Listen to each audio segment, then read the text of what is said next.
ॐ ज्ञानतिमिरान्धस्य ज्ञानञ्जनशलाकया चक्षुरुन्मिलितं येन तस्मै श्रीगुरुवे नमः। नमो विष्णुपादाय कृष्णपृष्ठाय भूतले श्रीमते भक्तिवेदान्त स्वामिनीति नाम। नमस्ते सरस्वती देवे गौरवाणी प्रचारिणे निर्विशेष शून्यवादी पश्चात्तरेषु नमो महावदन्नाय कृष्णप्रेमप्रदायते कृष्णाय कृष्णचैतन्याय गौरतिशे कृष्ण करुणा सिन्धु दीनबन्धु जगत्पते भूपेश राधाकान्त तप्तो काञ्चन गौराङ्गी राधे वृन्दावनेश्वरी वृषभानुसुते देवी प्रणम्ये निवासाय नित्याय परमात्मने बलभद्र सुभद्राभं जगन्नाथेति पञ्चाकल्पतरुभ्यश्च कृपासिन्धुभ्येव च पतितानां पावनेभ्यो वैष्णवेभ्यो जय श्री कृष्ण चैतन्य प्रभु नित्यानंद श्री अद्वैत गदाधर शिवसदि गौर भक्तवृंद हरे कृष्ण कृष्ण कृष्ण हरे हरे हरे राम राम राम हरे मूकं करोति वाचालं पंगुलंघयते गिरिं यत्कृपातमहं वन्दे परमानन्दं श्री गुरु दीनतारिणं श्री चैतन्य परमेश्वरं श्री प्रभुपाद की जय। हरे कृष्णा। সবাইকে সুস্বাগতম, যারা পরবর্তীতে যুক্ত হয়েছেন সবার উদ্দেশ্যে আমি আবারও বলছি নববর্ষের শুভেচ্ছা। আমরা নতুন বছরের প্রথম ক্লাস, তো আমরা সংকল্প নিব। আমি যে বিষয়টা বলছিলাম, আমরা সংকল্প নিব যাতে আমরা বছর থেকে এবছর আমরা আরো ভালো উন্নত হতে পারি, আমাদের চারিত্রিক বৈশিষ্ট্য যাতে উন্নত হয়। তো সেটা কে করতে পারে, সেটা নিজে নিজেকে আত্মনিরীক্ষণ ভালো করতে পারি যে আমি কি জিনিসটা আমি চেঞ্জ করতে চাই, আমি পরিবর্তন হতে চাই। তো সেই বিষয়টার দিকে আমরা ধ্যান দিব এবং আমাদের নিজেরা উন্নত হব। ঠিক আছে, তো আমরা আজকে পজিটিভ থিঙ্কার কোর্সের তৃতীয় অধ্যায়, আমরা ভগবত গীতার গত ক্লাসে ভগবত গীতার যে এত বিশেষ কেন, শ্রীমদ্ ভগবত গীতা কেন এত বিশেষ, এত সমস্ত শাস্ত্রাদি রয়েছে, কেন ভগবত গীতা বিশেষ, সেটা আমরা দেখছিলাম। গীতা মাহাত্ম্যে শঙ্করাচার্য তিনি বলছেন সর্ব উপনিষদ গাব দগ্ধা, সমস্ত উপনিষদ সমস্ত শাস্ত্র হচ্ছে গাভী, আর সেই গাভীর যে নির্যাস যে দুগ্ধ সেই হচ্ছে ভগবত গীতা। অর্থাৎ ভগবত গীতা হচ্ছে সমস্ত শাস্ত্রের সারাতিসার নির্যাস। যেমন একটা বৃক্ষ আম গাছ, তো আম গাছের পুরো নির্যাসটা কোথায় রয়েছে? সুপক্ষ ফল আমে রয়েছে। তো আম আস্বাদনীয়, আম আমরা গ্রহণ করব, তো পুরো বৃক্ষের রসটা আমরা পাবো।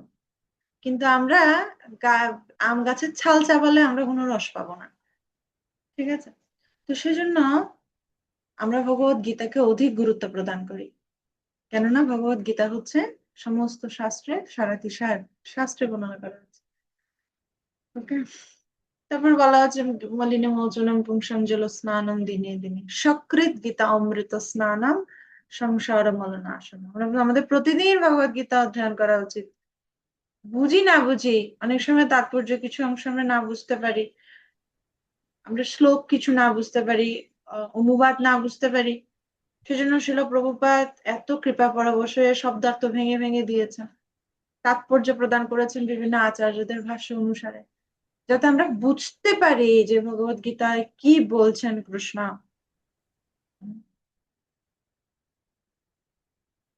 হরে কৃষ্ণ।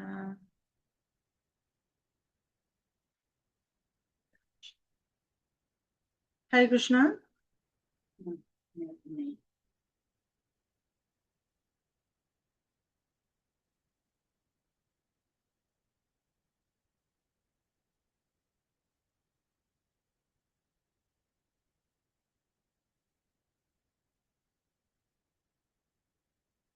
হরে কৃষ্ণ। দুঃখিত, আমার কারেন্ট চলে গিয়েছিল। Okay. তাহলে ভগবত গীতার মাহাত্ম্যে আমরা ভগবত গীতার এই বিশিষ্টতাগুলো আমরা দেখেছি। হুম। তো ভগবত গীতা সেজন্য আমাদের শাস্ত্র কিভাবে আমরা পূজা করতে হবে, আমাদের অধ্যয়ন করতে হবে, ভগবত গীতা অধ্যয়ন করতে হবে। তো আমরা দেখছিলাম দক্ষিণ ভারতের একজন ব্রাহ্মণের বিষয়, যে ভগবত গীতা পাঠের যোগ্যতা কি। তিনি কি করছিলেন, তিনি এতটা পাণ্ডিত্য তার ছিল না।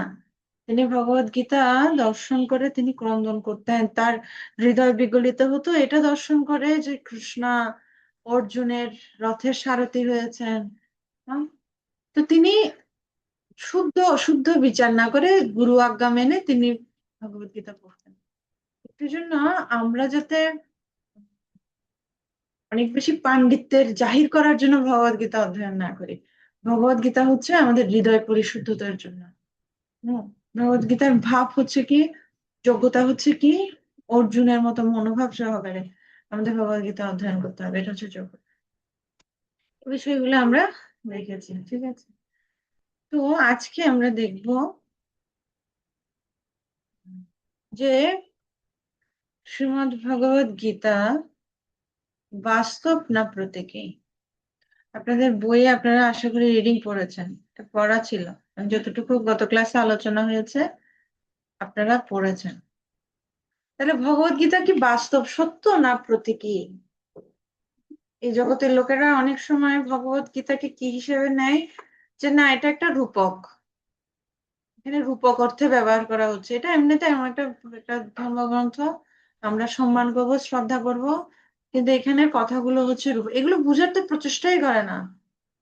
কি বলা হচ্ছে, ধর্মক্ষেত্র, ধর্মক্ষেত্র কি কৃষ্ণ, এই যুদ্ধ, অর্জুন, পঞ্চপাণ্ডব, কৌরব, এই ঘটনা সত্য, সত্যি সত্যি হয়েছে, এটা ইতিহাস, ঠিক আছে। কিন্তু অনেকে মনে করেন না না, এটা প্রতীকী, কি প্রতীকী, যে এটা বোঝানো হচ্ছে। হ্যাঁ, পঞ্চপাণ্ডব মানে পঞ্চ ইন্দ্রিয়, এটা আমাদের দেহ, ধর্মক্ষেত্র মানে আমাদের দেহ, এই দেহে কিভাবে পঞ্চপাণ্ডব ইন্দ্রিয়গুলোকে পরিচালনা করা যায়। কৃষ্ণ হচ্ছে মুক্ত আত্মা, অর্জুন হচ্ছে বদ্ধ আত্মা, এভাবে মানে প্রতীকী প্রতীকী অর্থে ভগবত গীতার ব্যাখ্যা, বিভিন্ন জন বিভিন্ন ব্যাখ্যা দেয়। কেননা তারা কৃষ্ণকে পরমেশ্বর ভগবান রূপে স্বীকার করে না। কারণ ভগবত গীতা স্বীকার করতে হলে ফার্স্ট ক্রাইটেরিয়া হচ্ছে তাকে কৃষ্ণকে পরমেশ্বর ভগবান বলে স্বীকার করতে হবে, না? কিন্তু অনেকে রয়েছে যারা কৃষ্ণকে ভগবান বলে স্বীকার করে না, তাহলে তারা ভগবত গীতার যে বৈশিষ্ট্য সেটা কিভাবে স্থাপন করবে, নিজেদের মন গড়া ব্যাখ্যা দেয় যে এটা একটা প্রতীকী। তা আমরা এই বিষয়গুলো একটু দেখবো যে ভগবত গীতা কি একটা পৌরাণিক বর্ণনা কিনা, ভগবত গীতার লক্ষ্য কি, একটি লক্ষ্য রয়েছে, সেটা থেকে যদি আমরা চ্যুত না হই। আর অ্যাকচুয়ালি আমাদের বর্তমান জীবনে আজকের দিনে ভগবত গীতার কি কি প্রাসঙ্গিকতা, ঠিক আছে। আচ্ছা, তো এখন প্রথমে একটা প্রশ্ন করা হচ্ছে, ভগবত গীতা সম্পর্কে প্রচলিত ভুল ধারণাগুলো কি কি। আপনারা কেউ বলতে পারবেন, প্রচলিত কিছু ভুল ভুল ধারণা রয়েছে, আপনারা যা শুনেছেন, কিছু আপনারা শুনেছেন, কিছু ভুল ধারণা রয়েছে ভগবত গীতা সম্পর্কে, কেউ শেয়ার করতে পারেন। মুন্নি মাতাজি।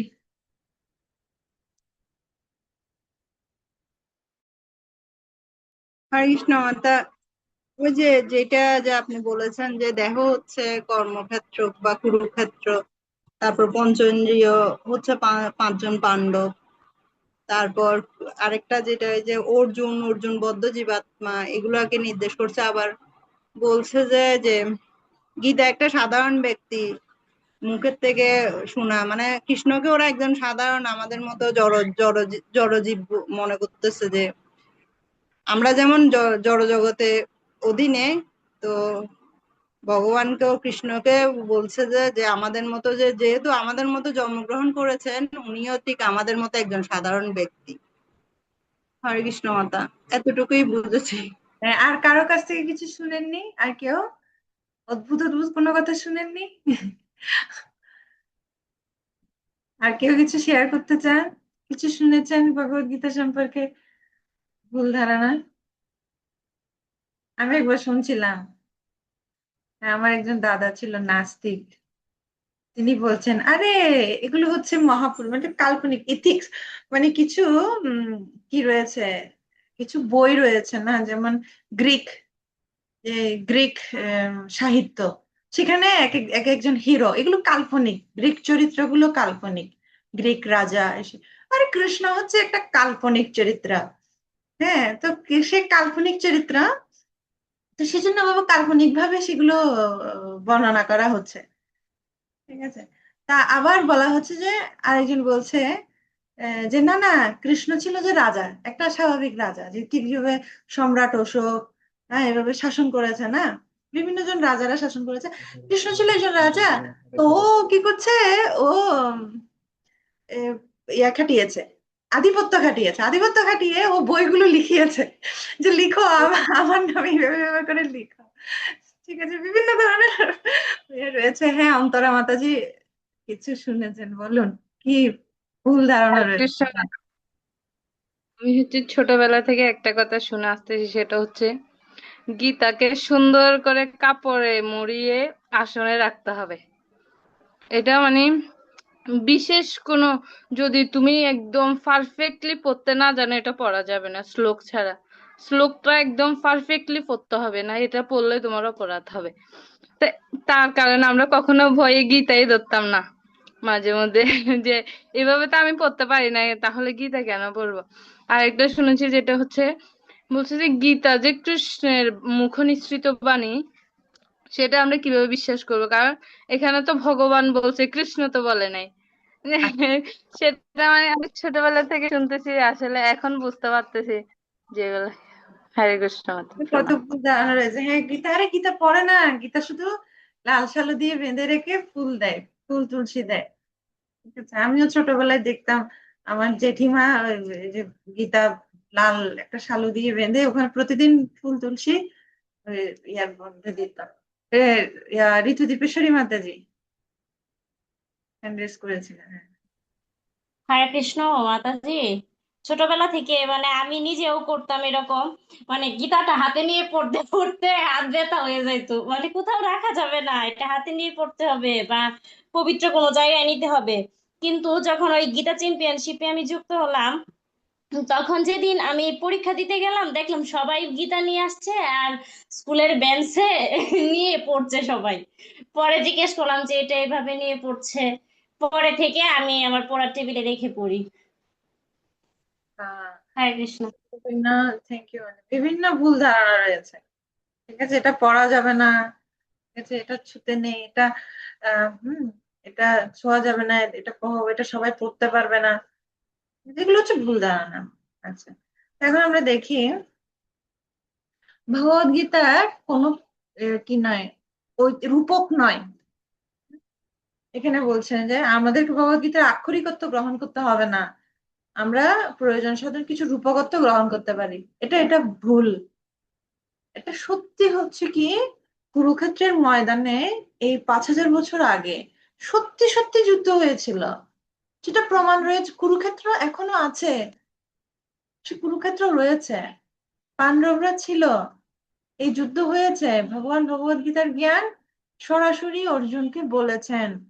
কিন্তু এখানে কি হয়েছে, আহ যখন খ্রিস্টান, এখানে বলছে যে 1876 সালে ম্যাক্স মুলার, উনি একজন ইতিহাসবিদ, তিনি এই যে খ্রিস্টান ধর্ম প্রচারের জন্য, ঠিক আছে, তো এই ভারতবাসীদের আহ কোমল স্বভাবটাকে তারা সুযোগ হিসেবে নেয়। তো তারা কি করছিল, এখানে বলছে যে খ্রিস্টান ধর্মের জন্য মানে ভারত খুব উর্বর, কেননা এখানকার মানুষেরা খুব কোমল স্বভাব, কোমল মন মানসিকতা। ঠিক আছে, তো তিনি মিশনারি হিসেবে আসেনি, কেননা সরকার নির্ভরশীল হবে। তিনি বলছেন খ্রিস্টান ধর্ম প্রচারের জন্য, তিনি বলছেন আমি সেখানে চুপচাপ 10 বছর বসবাস করে তাদের ভাষা আয়ত্ত করব, কিছু বন্ধু তৈরি করব, এবং আমি কোন কাজে যুক্ত হওয়ার জন্য উপযুক্ত কিনা বিবেচনা করব, যার ফলে ভারতের সৎ পুরোহিতদের প্রবঞ্চনা ভেঙে দেওয়া যায়, এভাবে খ্রিস্টান ধর্ম শিক্ষার অনুপ্রবেশ ঘটানো যায়। ঠিক আছে, তো এইভাবে মানে ওনারা ভগবত গীতাকে একটা খ্রিস্টান ধর্মের প্রচারের জন্য তারা ভগবদ গীতার গুরুত্বটাকে হ্রাস করে দিয়েছে। শিল প্রভুপাদ হায়দ্রাবাদের প্রবচনে বলছেন, আগম মানে যা উচ্চতর কর্তৃপক্ষ থেকে আসছে। তো এই ভগবদ গীতা হচ্ছে একটা আগম শাস্ত্র, ঠিক আছে? আগম পুরাণ, এবং পুরাণ মানে বিশ্বের ইতিহাস। অনেক আধুনিক দার্শনিক পণ্ডিত পুরাণকে কাল্পনিক বলে মনে করেন, কিন্তু এটি সত্য না।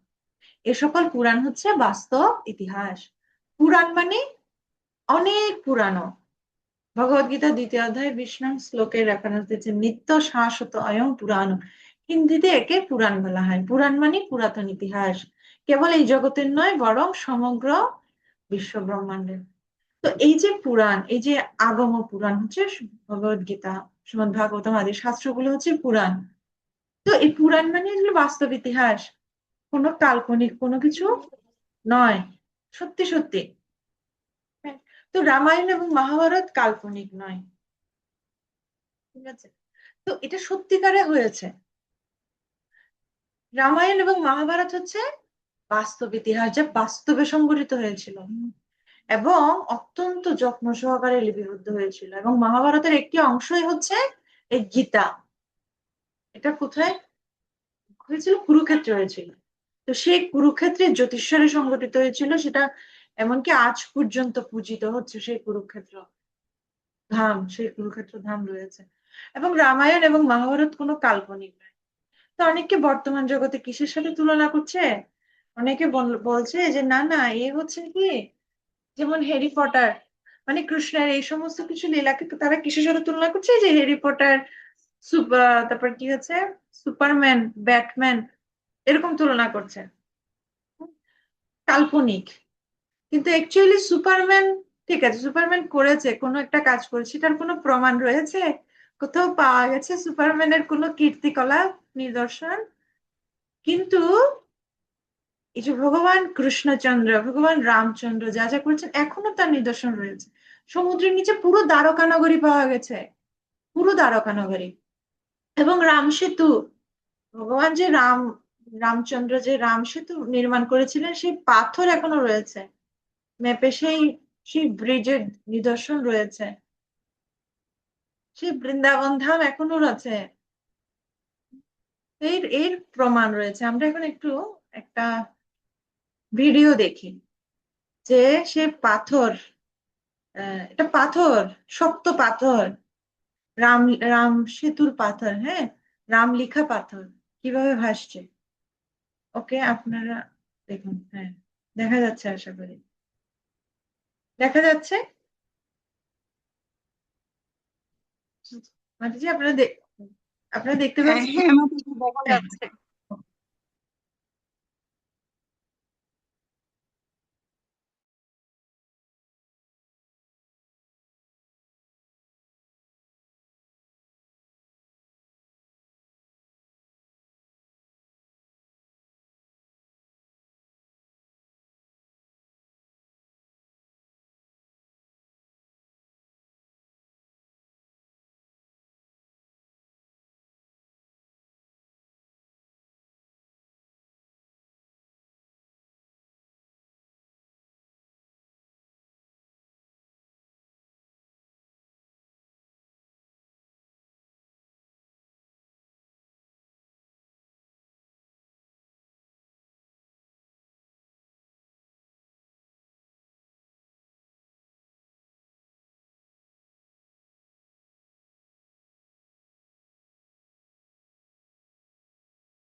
হরে কৃষ্ণ।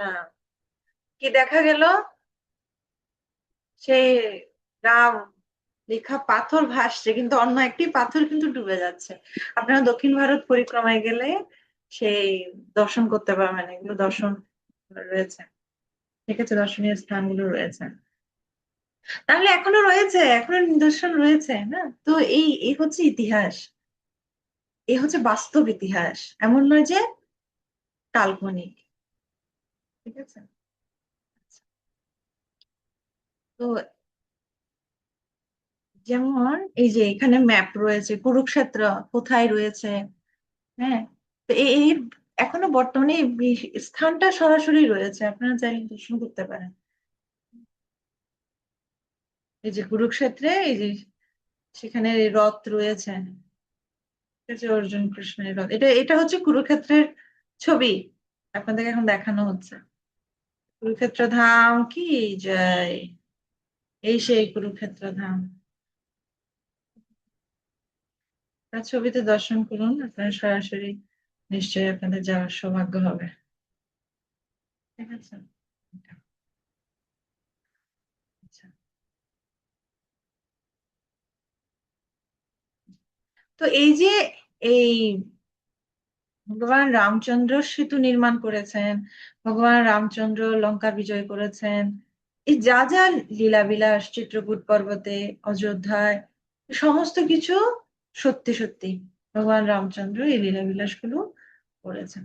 তাই ভগবানের এই লীলাবিলাসের কাহিনী যত আমরা শ্রবণ করবো তত আমরা শুদ্ধ হব, এ কোনো কাল্পনিক নয়।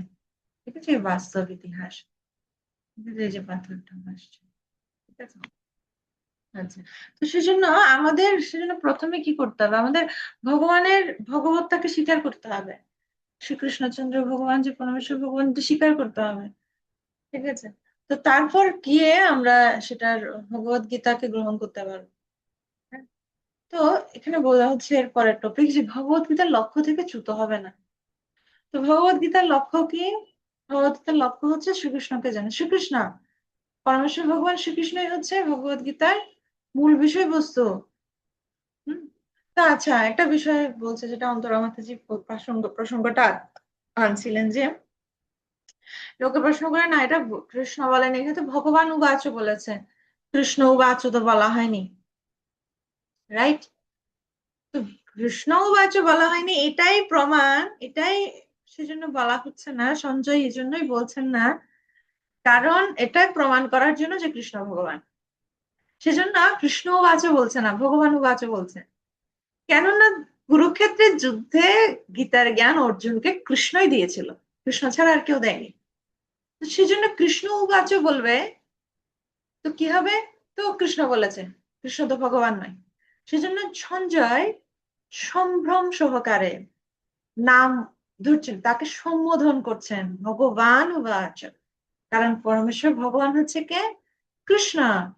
তো অর্জুনকে গীতার জ্ঞান কে দিয়েছিল? কৃষ্ণ দিয়েছিল। তাই এখানে ভগবান বলে সঞ্জয় এটা প্রতিষ্ঠা করছেন যে কৃষ্ণস্তু ভগবান স্বয়ং। তাই ভগবত গীতার, আমরা ভগবত গীতার মূল লক্ষ্য হচ্ছে কৃষ্ণ, কেন্দ্র হচ্ছে কৃষ্ণ। তো সেজন্য এখন আমরা ভগবত গীতা কেন্দ্রিক যত কিছু এই জগতে অনেক হয়, গীতা, গীতা কি হয়, গীতা ক্লাব, ঠিক আছে, গীতা কমিটি, অনেক কিছু হয়, কিন্তু তারা কৃষ্ণকে মানে না, তারা কৃষ্ণকে ভগবান বলেছে, তারা অন্য কাউকে ভগবান বলে স্বীকার করছে, তাহলে তো হবে না। যে কোনো কিছুর মূল যিনি ব্যক্তিত্ব, তাকে স্বীকার করতে হবে। প্রভাত এক্সাম্পল দিচ্ছিলেন যে গীতার কমিটি, হ্যাঁ, তারা কোনো কিছু করছে, কোনো সভা, কোনো কিছু মিটিং করছে, কিন্তু সেখানে কৃষ্ণের ছবি নেই, তারা এমন ভাবে একটা ব্যানার পোস্টার তৈরি করে, ওখানে একটা আলো, লাইট, ঠিক আছে। তো আমরা এখানে বলছি যে কোনো রাজনৈতিক, সাধারণ রাজনৈতিক যদি সভা হয়, সেখানে যে রাজনৈতিক নেতা বা নেত্রী তার ছবি রাখা হয়, তাহলে গীতা সোসাইটি বা গীতার ক্লাব, সেখানে কৃষ্ণ এবং অর্জুনের ছবি নেই কেন? সেখানে কৃষ্ণকে পরমেশ্বর ভগবান বলে স্বীকার করা হচ্ছে না কেন? যদি কৃষ্ণকে পরমেশ্বর ভগবান বলে স্বীকার না করা হয়, তাহলে সে কখনো ভগবত গীতা বুঝতেই পারবে না। কেননা ভগবত গীতার মূল বিষয়বস্তু হচ্ছে শ্রীকৃষ্ণ পরমেশ্বর ভগবান, তিনি উপদেশ দিচ্ছেন, আমরা হচ্ছি দাস, কৃষ্ণ হচ্ছেন প্রভু, তাই আমাদের উচিত কৃষ্ণ যা বলেছেন সেটা আমাদের অনুসরণ করা। এটাই হচ্ছে ভগবত গীতার মূল বিষয়বস্তু। তাহলে আমরা যখন কৃষ্ণকেই মানবো না, কৃষ্ণকে কোনো কাল্পনিক ভাববো বা গুরুত্ব দিব না, তখন আমরা কৃষ্ণ কি বলেছেন সেটা কিভাবে নিজেদের জীবনে প্রয়োগ করবো? তো কৃষ্ণকে, কৃষ্ণ হচ্ছে সমস্ত বিশ্ব ব্রহ্মাণ্ডের মালিক। না, কৃষ্ণ হচ্ছেন পরমেশ্বর ভগবান।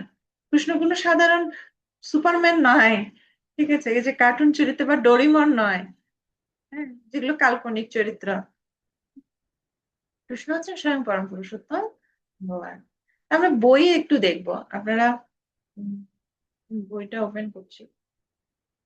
আপনাদের বইতে শ্রীকৃষ্ণকে ওই প্যারাটা একটু পড়ুন তো, কারো বই খোলা আছে? হরে কৃষ্ণ হ্যাঁ, মাতাজি, একটু পড়বো। হ্যাঁ, একজন পড়ুন। কেউ পড়ছেন? আচ্ছা। কৃষ্ণ কোনো সিদ্ধ যোগী পুরুষ, পণ্ডিত বা কোনো শক্তিশালী মানব বা মহান রাজনীতিবিদ নন। তিনি নন কোনো শক্তিশালী কূটনীতিক বা সাধারণ কোনো রাখাল বালক বা পুণ্যকর্মের বলে প্রাপ্ত অসীম ক্ষমতাশালী জীব। ভগবান শ্রীকৃষ্ণ কোনো সাধারণ অথবা অসাধারণ মানব নন। তিনি হচ্ছেন পরমেশ্বর ভগবান স্বয়ং। শঙ্করাচার্য, রামানুজাচার্য, মাধবাচার্য, চৈতন্য মহাপ্রভুর মতো মহান আচার্যগণ এবং নারদ, দেবল, অসিত প্রভৃতি মহান ঋষিগণ শ্রীকৃষ্ণকে পরমেশ্বর ভগবান হিসেবে স্বীকার করেছেন। ভগবদ্গীতায় শ্রীকৃষ্ণের নিজের ঘোষণা, অর্জুনের স্বীকারোক্তি, বিশ্বরূপ দর্শন এবং মুখের মধ্যে সমগ্র বিশ্ব ব্রহ্মাণ্ড প্রদর্শন করে পরমেশ্বরত্ব প্রমাণ করে। ভগবদ্গীতা উপলব্ধির জন্য অন্তত তত্ত্বগতভাবে শ্রীকৃষ্ণকে পরমেশ্বর ভগবান বলে স্বীকার করে নিতে হবে। হরে কৃষ্ণ মাতা, প্রণাম। যে ভগবানকে কৃষ্ণ, এটা স্বীকার করতে হবে। কেন স্বীকার করব? এটা জোর করে চাপিয়ে দেওয়া না। কারণ মহান মহান আচার্য, রামানুচার্য, মধ্বাচার্য, নারদ, ব্যাসদেব, কপিল আদি সমস্ত মহাজনেরা, সমস্ত আচার্যরা, তারা কি করছেন? তারা কৃষ্ণকে পরমেশ্বর ভগবান রূপে স্বীকার করেছেন। তো সেজন্য আমরা কি করব? আমরা পরম্পরা ধারায় যে যে আচার্য কর্তৃক যেটা সিদ্ধান্ত, সেটাকে আমরা সত্য বলে গ্রহণ করব, ঠিক আছে? এবং কেন কৃষ্ণ পরমেশ্বর ভগবান? কারণ তার মধ্যে সর্বৈশ্বর্য পূর্ণরূপে বিদ্যমান। তিনি, তার মধ্যে সমগ্র শ্রী, সমগ্র যশ, সমগ্র বৈরাগ্য, সমগ্র জ্ঞান, সমগ্র বীর্য, সমস্ত গুণ, সরগুণ পূর্ণরূপে বিদ্যমান। সেজন্য তিনি ভগবান, সেজন্য কৃষ্ণচন্দ্র হচ্ছেন ভগবান। তাই আমাদের ভগবদ গীতা গ্রহণ করার জন্য আমাদের কি করতে হবে? কৃষ্ণকে গ্রহণ করতে হবে, স্বীকার করতে হবে, ঠিক আছে? এছাড়া যারা ভগবদ গীতার কৃষ্ণকে মানে না, তারা ভগবদ গীতা কিভাবে তারা জ্ঞান আহরণ করবে? তা কি কি মনোভাব নিয়ে তারা ভগবদ গীতার শিক্ষার্থী হবে, ঠিক আছে? তো এখন আজকের দিনে ভগবদ গীতার যে প্রাসঙ্গিকতা, এখানে বলছে যে আজকের দিনে বিভিন্ন বিজ্ঞানীরা, তারা বিভিন্ন কিছু তত্ত্ব প্রতিষ্ঠা করে। বিজ্ঞানের বিভিন্ন কিছু প্রতিষ্ঠা হয় না, বিভিন্ন আবিষ্কার। তো এগুলো কি হয়? এগুলো চেঞ্জ হয়, দেখবেন, পরিবর্তিত মতবাদ। যেমন আমি একটা এক্সাম্পল, যেমন পরমাণু, একটা মৌলিক পদার্থকে ভাঙলে, হ্যাঁ, কি কি পাওয়া যায়? তো বলছে, ঠিক আছে, একজন বললো যে না, অণু এবং পরমাণু পাওয়া যায়। আবার বলছে না, এটাকে আবার আরেকজন কিছু বছর পর এটাকে ভুল প্রমাণ করছে, যে না না, এটাই পরমাণু, ক্ষুদ্রতম কণিকা না, পরমাণুকে আবার ভাঙা যায়, ভেঙে কি হয়? ইলেকট্রন, প্রোটন, নিউট্রন হয়। আবার কিছুদিন পর আরেকজন বিজ্ঞানী বললো না না, ও ভুল বলছে, ইলেকট্রন, প্রোটন, নিউট্রন পাওয়া যায় তা নয়, আরো অনেক কিছু, আরো আরো বিভিন্ন কণাগুলো পাওয়া যায়, এই বিস্তারিত। তো বিজ্ঞান কি হচ্ছে? কিছুদিন পর কিছুদিন পর এটা চেঞ্জ হচ্ছে। এটা পূর্ণ পূর্ণ ধ্রুব সত্য নয়, চেঞ্জ হয়, পরিবর্তিত হয়। কেন? কারণ আমাদের ইন্দ্রিয় লব্ধ জ্ঞান না, আমরা চারটা ত্রুটি দ্বারা সীমাবদ্ধ। আমাদের ভুল করার প্রবণতা আছে, আমরা মোহগ্রস্ত হই, আমাদের প্রতারণা করার প্রবণতা আছে, আর ইন্দ্রিয়ের সীমাবদ্ধতা রয়েছে। সেজন্য এই জগতের জ্ঞানগুলো সীমাবদ্ধ। এই জগতের জ্ঞানগুলো পূর্ণ সত্য নয়। কিন্তু Bhagavad Gita, no change, no change. 12 crore বছর আগে সূর্যদেব বিবস্বানকে দিয়েছেন, সে একই জ্ঞান অর্জুনকে দিয়েছেন আজ থেকে 5000 বছর আগে। সে একই শ্লোক, একই জ্ঞান আমরা এখন পড়ছি। No change. ঠিক আছে? তো এই দেশকাল কিছুর নির্ভর করে না। তো আজকের দিনে ভগবত গীতার কি প্রাসঙ্গিকতা? আজকের দিনে সবাই সুখ খুঁজছে, অন্যে হয়ে সুখ খুঁজছে। কিভাবে সুখ খুঁজছে? আপনারা আহ, হরিণ, হরিণের এই বিষয়টা জানেন যে হরিণের নাভিতে এক ধরনের সুগন্ধি পাওয়া যায়, কস্তুরী। কিছু মৃগ আছে, বিশেষ কিছু মৃগ আছে, কিছু বিশেষ কিছু হরিণ আছে যাদেরকে বলা হয় কস্তুরী মৃগ। সেই কস্তুরী মৃগের নাভি থেকে খুব সুন্দর একটা সেন্ট বের হয়, যেটা হচ্ছে কস্তুরী।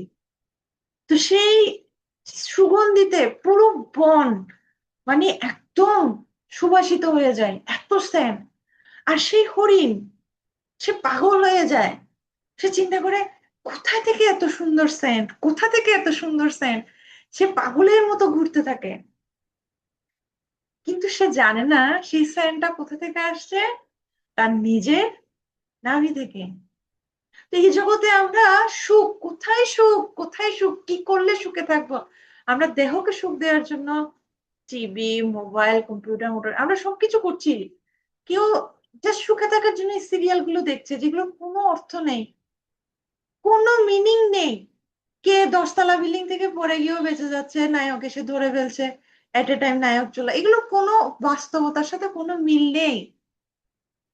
কিন্তু তারপর আমরা দেখছি, আমরা মনে করছি আমি সুখ পাচ্ছি, কিন্তু অ্যাকচুয়ালি সেগুলো আমাদেরকে কে দিচ্ছে? আমাদের মানসিক চাপ, হতাশা, দুশ্চিন্তা। আমরা নিজেরা প্র্যাকটিক্যালি যাচাই করে দেখতে পারি, আজ পর্যন্ত আমি যা কিছু করেছি নিজের সুখের জন্য, আমি সুখ পেয়েছি কি? মনে হতে পারে ও এই বিষয়টা করলে, এই জিনিসটা যদি আমি পেয়ে যাই আমি সুখী হব। আমাদের প্রত্যেকের জীবন যথেষ্ট আমরা প্রচেষ্টা করেছি সুখের জন্য, কিন্তু ওই বিষয়টা থেকে আমরা সুখ পেয়েছি কিনা? না, পরিণতিতে আমাদের এই হতাশা একটু ফ্রি পেয়ে যায়। কিন্তু ভগবত গীতা আমাদের সমস্ত সমস্যার সমাধান দিচ্ছে, প্র্যাকটিক্যাল।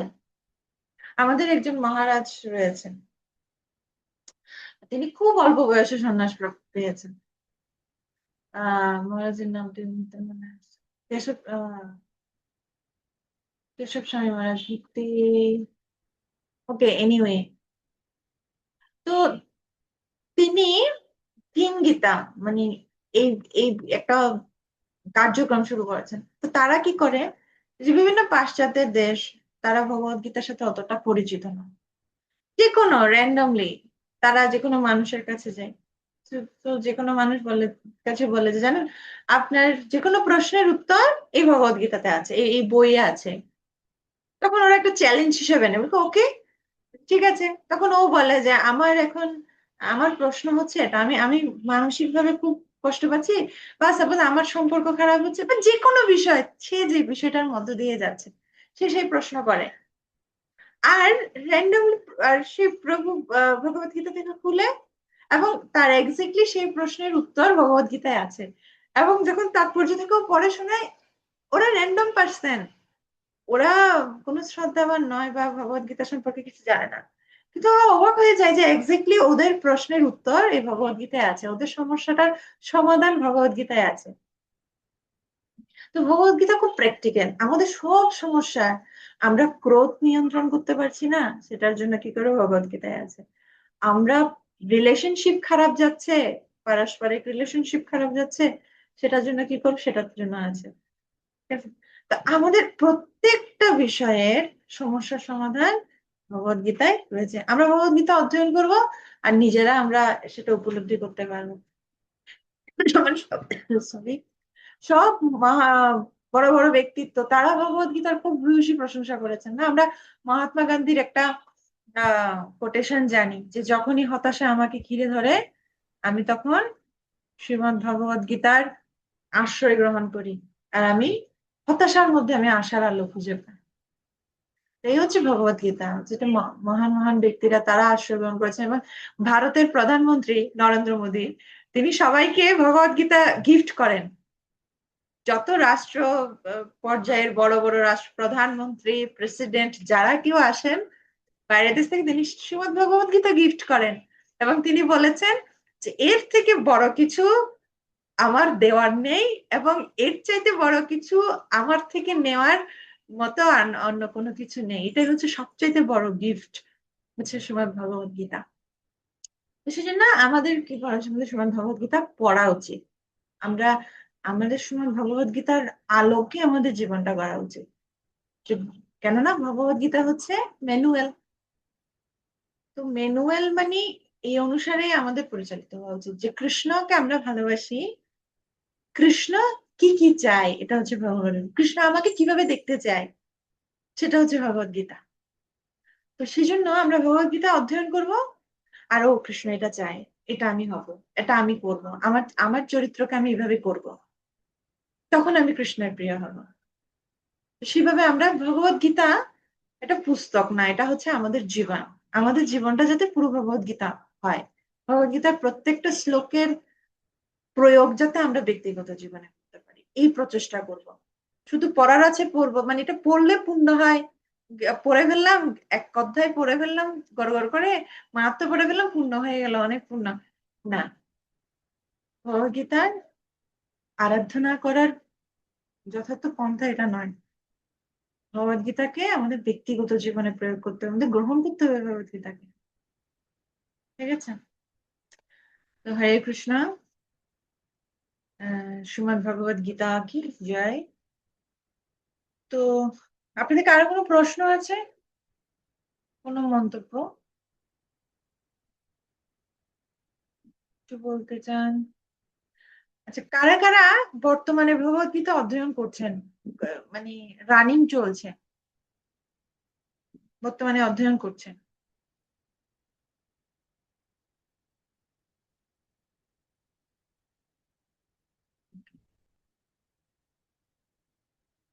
Okay. বাকিরা ভগবত গীতা অধ্যয়ন হয়ে গেছে, শেষ হয়ে গেছে? ওকে, ভগবত গীতা অধ্যয়ন শেষ হয়ে গেছে মানে আহ পুরোপুরি শেষ হয়েছে কাদের? ভগবত গীতা যথাযথ হাত নামিয়ে ফেলুন। ভগবত গীতা যথাযথ পড়েনও নি, পড়ছেনও না, এরকম কেউ? আচ্ছা,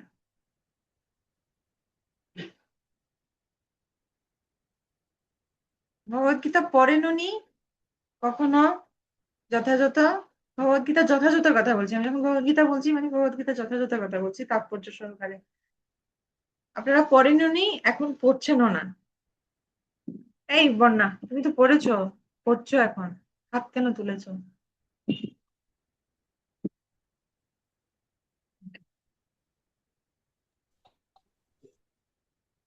আচ্ছা, তাহলে আপনারা সবাই পড়েছেন, কিন্তু যারা এখন বর্তমানে পড়ছেন না, তারা আপনারা এমন নয় আমি একবার পড়ে ফেলেছি, শেষ, সব জ্ঞান আমার মধ্যে চলে আসছে, এমন নয়। শাস্ত্র হচ্ছে আমরা যত পড়বো, আমরা আমরা নিজেরা দেখ, আমরা প্রতি প্রতি পদে পদে, আমরা একবার ভগবত গীতা পড়েছি, আমরা আবার দ্বিতীয়বার যখন ভগবত গীতা যথাযথ পড়বো, আমরা আবার নতুন ভাবে জানবো বিষয়গুলো, আমরা নতুন নতুন শিখবো। তাই শাস্ত্র যত বেশি বার পড়া যায়, আমাদের শ্রীমদ্ ভাগবতম রয়েছে, শ্রীমদ্ ভাগবতমে 18টা বই রয়েছে, 18টা বই। ভগবত গীতা তো একটা বই, একটা গ্রন্থ। শ্রীমদ্ ভাগবতম 18টা বই। আর এমনও অনেক ভক্তরা রয়েছে আমাদের আমাদের দেখাশোনার মধ্যে, যারা অনেক বাইরে, যারা তো অনেক, সাপোজ আমি জানি না, তারা তো অনেকবার পড়ছে, কিন্তু আমাদের দেখাশোনার ভিতরে রয়েছে তারা অলরেডি 8 বার 10 বার এই 18টা বই শেষ করেছে। আর আমার পরমারাধ্য গুরু মহারাজ সুষমা জয়প্রকাশ স্বামী গুরু মহারাজ, উনি দীক্ষার পূর্বে 10 বার ভগবত গীতা পড়েছেন, 10 বার ভগবত গীতা যথাযথ অধ্যয়ন করেছেন। এবং ওনার সাক্ষাতের পর দীক্ষা হয়েছে প্রায় বছর খানিকের মধ্যে, প্রায় 2 বছরের মধ্যে ওনার সন্ন্যাস দীক্ষা হয়। সো প্রায় বছর খানিকের বা একটু এই সময়টার মধ্যে উনি 10 বার ভগবত গীতা পড়েছেন, মানে কত বার বার করে তিনি ভগবত গীতা পড়েছেন। ঠিক আছে, বুঝুক না বুঝুক পড়ো গীতা, রুচুক না রুচুক খাও তিতা, একটা খনার বচন রয়েছে। ঠিক আছে, আমাদের রুচুক না রুচুক, আমাদের তিতা খেতে হয়, তিতা খেলে ভালো শরীরের জন্য, আমরা তিতা খেয়েছি বছরের প্রথম দিন না। তো বুঝুক না বুঝুক পড়ো গীতা, আমাদের আমাদের তারপর আমরা বুঝতে পারি প্রভুপাদের কল্যাণে, আমরা বুঝতে পারি প্রভুপাদের কৃপায়। তাই যারা পড়েছেন, ঠিক আছে, আমার ভগবত গীতা যথাযথ শেষ হয়ে গেছে এমন নয়, প্রতিদিন পড়ুন ভগবত গীতা, অন্তত পক্ষে কয়েকবার করে অধ্যয়ন করুন। ঠিক আছে, তারপর অন্য করুন, তারপর যেতে পারেন। আচ্ছা, আজকে আমরা একটু কুইজে যাব। অন্তরা মাতাজির কথাটা শুনে নি। হ্যাঁ, অন্তরা মাতাজি বলুন। মাতাজি, প্রতিদিন তো পড়া হয় না, সপ্তাহে একদিন পড়লে হবে না? আপনি তবে প্রতিদিন গ্রন্থ অধ্যয়ন করতে হবে, প্রতিদিন গ্রন্থ অধ্যয়ন করতে হবে। আপনি ভগবত গীতা, গ্রন্থ অধ্যয়ন তো করে গীতা পড়ি না আর কি। গীতা বা ভাগবতম, যাদের ভগবত গীতা শেষ হয়েছে কয়েকবার, তারা ভাগবতম অধ্যয়ন শুরু করতে পারেন, কিন্তু প্রতিদিন গীতা বা ভাগবতম থেকে কিছু একটা পড়তে হবে। ঠিক আছে, যদি আপনি প্রতিদিন, ঠিক আছে, ভাগবতম পড়ছেন, তাহলে ভগবত গীতা, ঠিক আছে, আপনি সপ্তাহে টার্গেট নিতে পারেন, কিন্তু প্রতিদিন গীতা ভাগবতম, যাদের গীতা কয়েকবার শেষ হয়েছে তারা ভাগবতম অধ্যয়ন শুরু করতে পারেন। ঠিক আছে, কিন্তু প্রতিদিন গ্রন্থ অধ্যয়ন করতে হবে কমপক্ষে আধা ঘন্টা। ঠিক আছে, টুম্পা মাতাজি। কৃষ্ণ মাতাজি, আমার যে প্রশ্নটা সেটা কমন, তাও আমি এক কথার উত্তরটা জানতে চাচ্ছি মাতাজি। ভগবান কে, শ্রীকৃষ্ণ কে, আর তার সঙ্গে আমাদের সম্পর্ক কি, এটা এক কথায় মাতাজি। ওরে, এ তো পুরো ওকে। ভগবান হচ্ছেন পরম পুরুষোত্তম, ভগবান হচ্ছেন কৃষ্ণ। কৃষ্ণকে, কৃষ্ণ হচ্ছে পরম পুরুষোত্তম ভগবান। ভগবানের সাথে আমাদের কি সম্পর্ক? আমরা হচ্ছি দাস, ভগবান হচ্ছেন প্রভু। ঠিক আছে, ওকে। এখন আমরা কুইজে যাই। কেমন? কুইজ করেছেন 5টা, বইয়ের ছিল 5টা কুইজ। আশা করি আপনারা পুরোটাই করে ফেলেছেন, সবগুলো করে ফেলেছেন। আচ্ছা আচ্ছা, আগে ভগবত গীতার গুলো একটু চেক করি। ভগবত গীতা যথাযথ ছিল 10টা, তাই না? আচ্ছা, ভগবত গীতা কাদের, এখানে ভগবত গীতার কুইজ গুলো আপনারা লক্ষ্য করেছেন, টু দা পয়েন্টে আনসার। ঠিক আছে, একদম জাস্ট ওয়ার্ডে ওয়ার্ডে আনসার। এই ভগবত গীতার আনসার গুলো যেটা বলেছে সেটাই আছে, ডিটেলসে কিচ্ছু লিখতে হবে না। ভগবত গীতা কাদের জন্য উদ্দিষ্ট নয়, আপনারা হ্যান্ড রেজ করে রাখুন, আমি জিজ্ঞেস করব। ভগবত গীতা কাদের জন্য উদ্দিষ্ট নয়? স্বাতী মাতাজি কি লিখেছেন?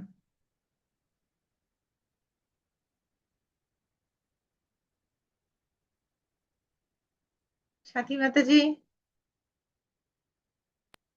হরে কৃষ্ণ মাতাজি, প্রণাম মাতাজি, ক্ষমা করবেন, আমি মডিউল ফিল আপ করতে পারি না মাতাজি। মডিউল ফিল আপ করবেন, তাহলে এখন দেখে নিন আনসার গুলো, আনসার গুলো ধরে দিচ্ছি, ওগুলো দেখে নিন। ঠিক আছে, আপনাদের বারবার করে বলা হয়েছে, অনেক দিন ধরে মডিউল গুলোর ছিল না, কিন্তু কোনো বাড়ির কাজ ছিল না, অনেক দিন সময় পেয়েছেন। তো কাদের জন্য উদ্দিষ্ট নয়, দেখি কে বলবেন। বন্যা, মডিউল ফিল আপ করনি কেন? বন্যা, আনমিউট করো। আমি পার্সেন্টেজ দেখে নিচ্ছি, এই কমছে কেন পার্সেন্টেজ? কেউ পালাবেন না, সবাই থাকুন, যদি না লিখে থাকুন তাহলে আনসারটা জেনে এখন লিখে রাখুন। বন্যা, তুমি আছো? Okay, প্রিয়া, প্রিয়া মাতাজি, আপনি তো বাইরে আছেন, আপনি লিখেছেন? হ্যাঁ মাতাজি, লিখেছি। এটা কি আনসার কি হবে, কাদের জন্য উদ্দিষ্ট? মাতাজি, ওষুধের জন্য। ওষুধের জন্য। ঠিক আছে, তাকে লিখেননি, আমি এখানে স্ক্রিন শেয়ার করেছি দেখে, স্ক্রিন দেখে বলে দিচ্ছেন। না আমি মাতাজি, জানি না। লিখেছি মাতাজি, আমি মোবাইলে ছবি তুলে নিয়ে আসছিলাম। বিপ্রলিপসা ভ্রম প্রমাণ, বিপ্রলিপসা প্রতারণা করার প্রবণতা রয়েছে, আমি জানি না। আমি আপনার উপর ছেড়ে দিচ্ছি। ওকে, না আমি জানি আপনি মাতাজি আমি মোবাইলে ছবি তুলে নিয়ে আসছিলাম, আমি লিখেছি। ওকে ওকে, আমি জানি আপনি খুব সিনসিয়ার। আমি আপনাকে দিয়ে দিচ্ছি। Okay. সেকেন্ড কোয়েশ্চেন হচ্ছে কাদের জন্য উদ্দিষ্ট? মহুয়া মাতাজি।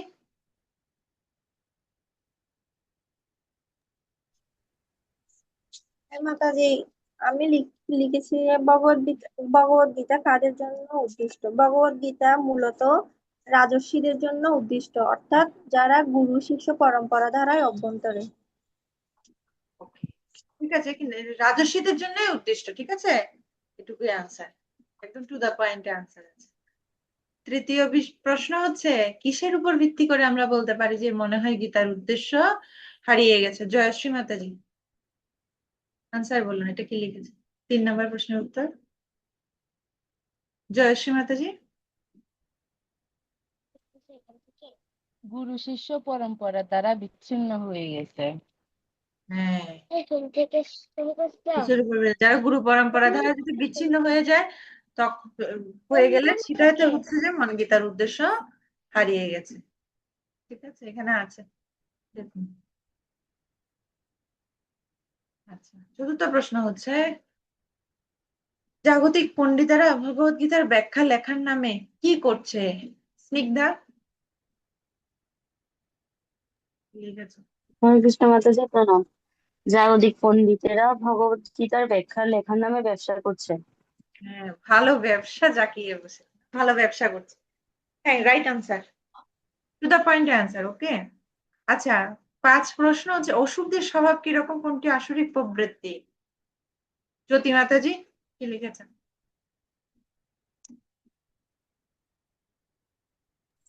হ্যাঁ, হরে কৃষ্ণ, প্রণাম মাতাজি। অসুররা হচ্ছে তারা যারা কেবল ইন্দ্রিয় সুখ ভোগ করতে চায়, পরমেশ্বর ভগবানের সাথে সম্পর্কের কথা বিস্মৃত হয়ে ব্যক্তিগত বা জাগতিক উন্নতির চেষ্টা করাই হলো আসরিক প্রবৃত্তি। তাৎপর্য থেকে লিখেছেন মাতাজি নাকি নিজের থেকে? আমি যারা নিজের থেকে লিখি। নিজের থেকে লিখলে হবে না, ঠিক আছে, নিজের থেকে লিখলে হবে না মাতাজি?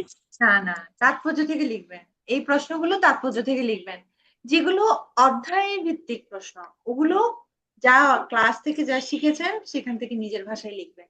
কিন্তু যেগুলো গীতার প্রশ্ন ওগুলো গীতাতে সরাসরি আছে, বুঝিয়ে লিখলে হবে। এই যে দেখুন এখানে কি বলছে, যারা পরম পুরুষোত্তম ভগবান শ্রীকৃষ্ণকে স্বীকার করে না সেটাই হচ্ছে আসরিক প্রবৃত্তি, তারাই অসুর। যারা পরমেশ্বর ভগবান কৃষ্ণকে ভগবান বলে স্বীকার করে না তারা হচ্ছে অসুর, ঠিক আছে, সেটাই আসরিক প্রবৃত্তি, ঠিক আছে। আচ্ছা, কি করলে কেবল সময়েরই অপচয় হবে?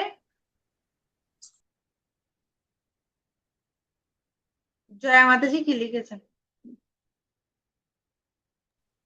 হরে কৃষ্ণ মাতা, আমি লিখেছি ভগবত গীতা যদি যথাযথভাবে গ্রহণ না করে দার্শনিক জল্পনা কল্পনামূলক নিবদ্ধ বলে মনে করা হয় তাহলে কেবল সময়ের অপচয় হবে। তাৎপর্য থেকে লিখেছি মাতা। যথাযথভাবে গ্রহণ করতে হবে, না করলে হ্যাঁ।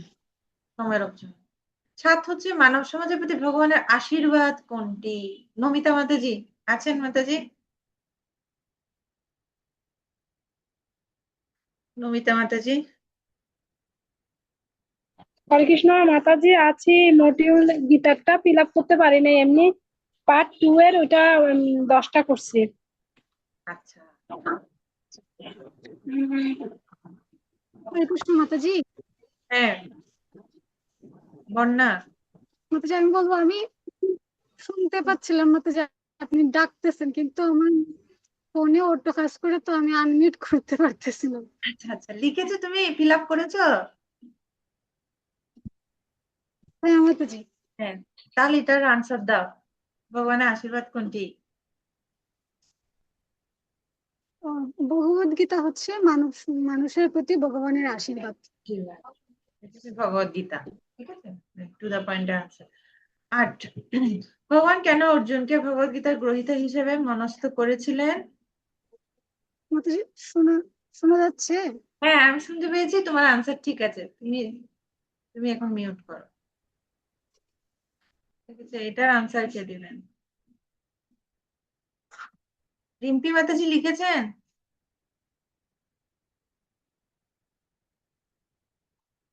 রিম্পি মাতাজি আপনি লিখেছেন?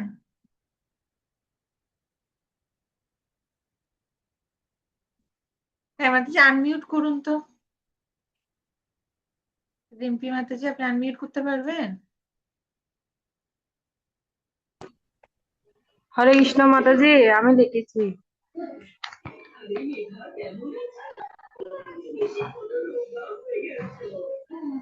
বলুন উত্তরটা বলুন, 8 নাম্বার প্রশ্নের উত্তর বলুন। ভগবান কেন অর্জুনকে ভগবদ্গীতা গ্রহীত হিসেবে মনস্থ করেছিলেন? রিম্পি মাতাজি উত্তর বলুন।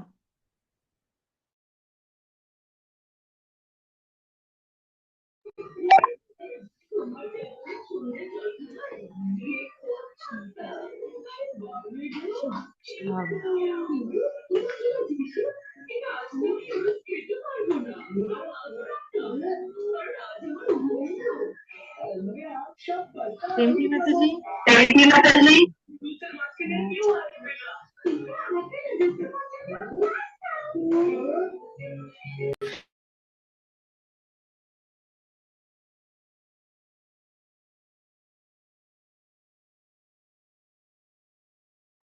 হরে কৃষ্ণা। রিম্পি মাতাজি আপনি আনসার বলছেন না কেন? আপনাকে তো আমরা শুনতে পাচ্ছি না। আচ্ছা যাই হোক, শিল্পী মাতাজি বলুন। হরে কৃষ্ণ, প্রণাম মাতাজি। যে ভগবান অর্জুনকে ভগবদ গীতার গ্রহীতা দান হিসেবে মনস্থ করেছিলেন কারণ অর্জুন ছিলেন তার শুদ্ধ ভক্ত। হ্যাঁ, তার পয়েন্টের আনসার হচ্ছে ওকে। এরপরের প্রশ্ন হচ্ছে এই তাৎপর্য কাদেরকে অসুর বলে সম্বোধন করা হয়েছে? অমিতা মাতাজি। হরে কৃষ্ণ মাতাজি প্রণাম। যারা ভগবান পরমেশ্বরকে যথাযথভাবে গ্রহণ করে না তারাই অসুর। হচ্ছে যারা, ঠিক আছে জ্যোতি মাতাজি আপনি বুঝতে পারছেন? এই দেখুন আমি এখানে দেখুন ওনারা যে আনসার গুলো বলছেন এই যে আমি হাইলাইট করে দিয়েছি। যেমন এর আগের প্রশ্ন ছিল কেন অর্জুনকে দিয়েছেন? অর্জুন ছিলেন তার শুদ্ধ ভক্ত, শুদ্ধ ভক্ত ছিলেন না। আনসার ডাইরেক্টলি দেওয়া আছে, ডাইরেক্ট লাইনে। এখন প্রশ্ন হচ্ছে অসুর কাদেরকে বলছে? শ্রীকৃষ্ণকে যারা যথাযথভাবে গ্রহণ করে না। তাই এখানে আনসারটা ডাইরেক্ট দেওয়া আছে, আপনি জাস্ট পড়বেন, তাৎপর্যটা পড়বেন, পড়ে আনসারটা বের করতে হবে। লাস্ট প্রশ্ন, ভ্রান্ত বা ভ্রষ্ট পথ সম্পর্কে কি সাবধান বাণী দেওয়া হয়েছে? বাপ্পি মাতাজি।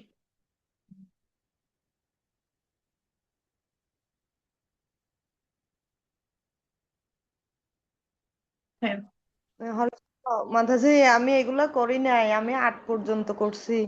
আপনি, আচ্ছা, হায়রে 10 পর্যন্ত ছিল, আপনি হ্যান্ড রেজ করেছেন। আচ্ছা ও আচ্ছা স্যার, দুঃখিত একই তো, মাতাজি। 4-3 মানে একই শ্লোকের, ঠিক আছে। আচ্ছা হ্যাঁ হ্যাঁ এটা বের করি নাই আর কি। আচ্ছা, অন্তরা মাতাজি লিখেছেন এটা, লিখবেন না? কে করবে বলুন? এতদিন সময় পেয়েছেন, এখন তো আরো বেড়ে যাবে না, এগুলো আবার আবার করতে হবে। প্রিয়া মাতাজি বলুন তো। হরে কৃষ্ণ মাতাজি, মাতাজি আমি 9 আর 10 লিখিনি। ব্যাপার, কেন 8 পর্যন্ত ছিল? না মাতাজি, তাহলে ওই ওটা 9 আর 10 কেন, কেন লিখ মাতাজি 10 নাম্বারটা একটু বুঝতে পারতেছিলাম না সেই জন্য। নষ্টপদ। মুন্নি মাতাজি কি লিখেছেন? হরে কৃষ্ণ মাতা, আমি লিখেছি যে অসুরেরা নানা রকম জল্পনা কল্পনা করে শ্রীকৃষ্ণের পরিচয় নির্ধারণ করতে চেষ্টা করে এবং জনসাধারণকে বিভ্রান্ত ও পথভ্রষ্ট করে ভগবত বিদ্বেষী করে তোলে। তাই ভক্তদের সাবধান করা হয়েছে অসুরদের মন্তব্য থেকে নিজেদের রক্ষা করতে। হ্যাঁ এখানে তো লেখা আছে অসুর, অসুরদের থেকে সাবধান করেছে, এখানে লাস্ট 2 লাইনে আছে, ঠিক আছে। যাতে অর্জুনের পদাঙ্ক অনুসরণ করে, অসুরদের পদাঙ্ক যাতে অনুসরণ না করে, সেজন্য সাবধান করে, যাতে অসুররা আমাদের কোনো অনিষ্ট সাধন করতে না পারে।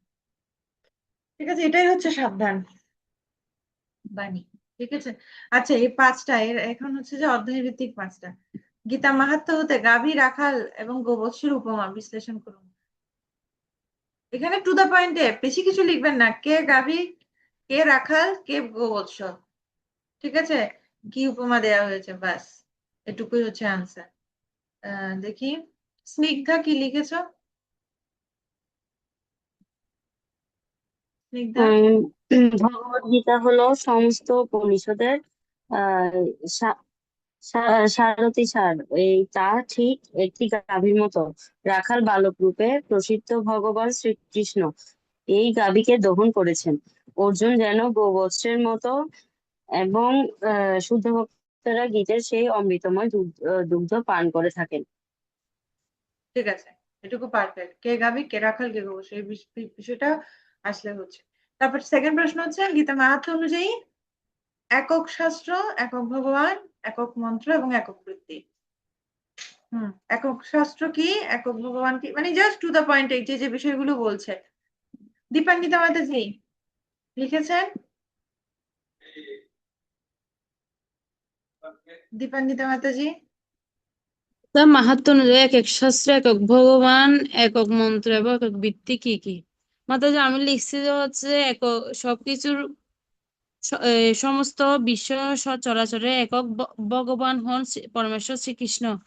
তারপর হচ্ছে সব হরে কৃষ্ণ এটা পুরাটাই লিখছে যে কৃষ্ণ কৃষ্ণ হরে হরে হরে রাম রাম রাম হরে হরে, সবকিছুর মূলে। একক বৃত্তি, একক বৃত্তি কি? বৃত্তি তো লিখি নাই আমি। বৃত্তি লিখেন নেই, ছিল না ওখানে বৃত্তি?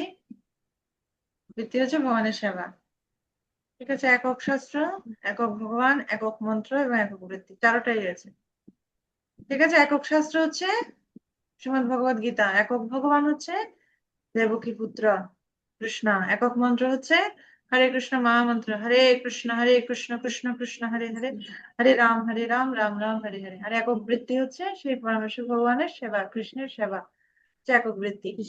আচ্ছা, ভগবত গীতা অধ্যয়নের ক্ষেত্রে সঠিক এবং ভুল মনোভাব কি কি?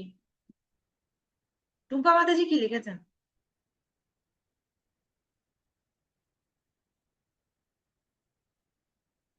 টুম্পা মাতাজি আছে? অধ্যয়নের ক্ষেত্রে সঠিক মহাপ্রণব, বিনয়, শ্রদ্ধা এবং আত্মসমর্পণের মানসিকতা, ঠিক যে অর্জুন ভগবদ্গীতার জ্ঞান অর্জন করেছিলেন।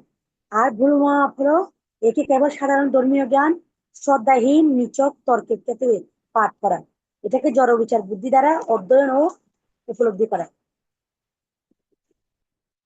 আচ্ছা, এটা ভুল মনোভাব। হ্যাঁ, সঠিক মনোভাব বিনয় সহকারে। আমরা ওই যে ওই এর মধ্যে পরে লেখা আছে না, দক্ষিণ ভারতের ব্রাহ্মণের যে মনোভাব, সেখানে লেখা আছে। ঠিক আছে, উত্তর ঠিক আছে। কেউ কোনো ভিন্ন কিছু লিখেছেন? ওকে। চতুর্থ হচ্ছে ব্রাহ্মণ ভুলভাবে গীতা পাঠ এবং অস্পষ্ট শ্লোক উচ্চারণ করলো চৈতন্য মহাপ্রভু কেন তাকে পরম সিদ্ধি প্রাপ্ত বলে প্রশংসা করেছিলেন? অমিতা মাতাজি কি লিখেছেন?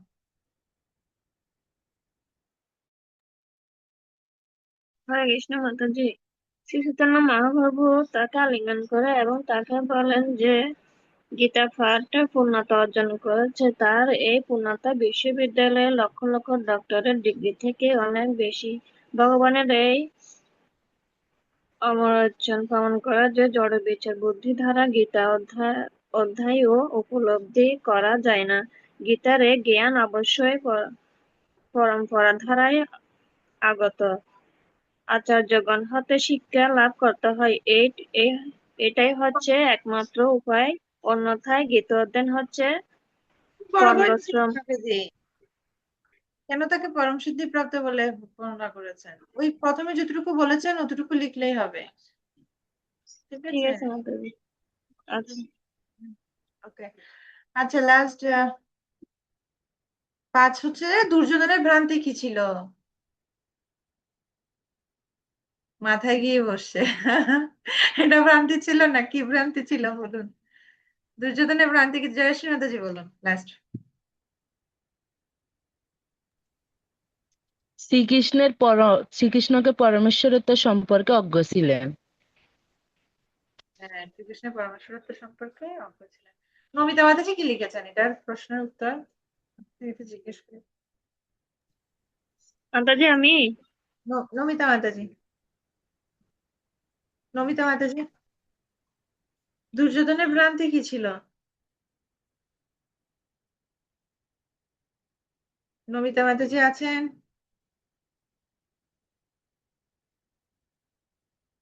আমাকে ক্লিয়ার শোনা যাচ্ছে কিনা বুঝতে পারছি না। হয়তো আমার মাতাজি নেটওয়ার্ক ডিস্টার্ব, না তো আমার মাতাজি নেই। ভিডিও অফ থাকলে বোঝা মুশকিল যে আপনারা সরাসরি আছেন কিনা। তো যাই হোক, সবাইকে ধন্যবাদ। বাড়ির কাজ করা হচ্ছে। কুইজ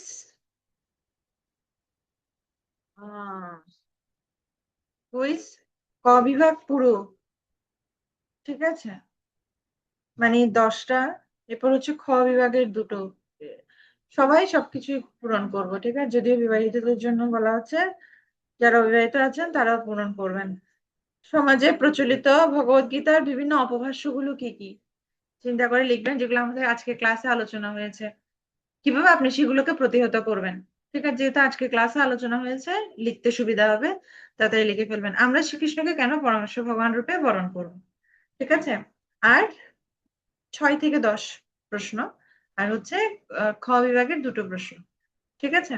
আর ভগবত গীতা থেকে এগুলো একদম সঙ্গে আমরা বুঝতে পেরেছি তো, 5টা দিচ্ছি, ঠিক আছে, 15 পর্যন্ত, 11 থেকে 15, টু দা পয়েন্ট আনসার।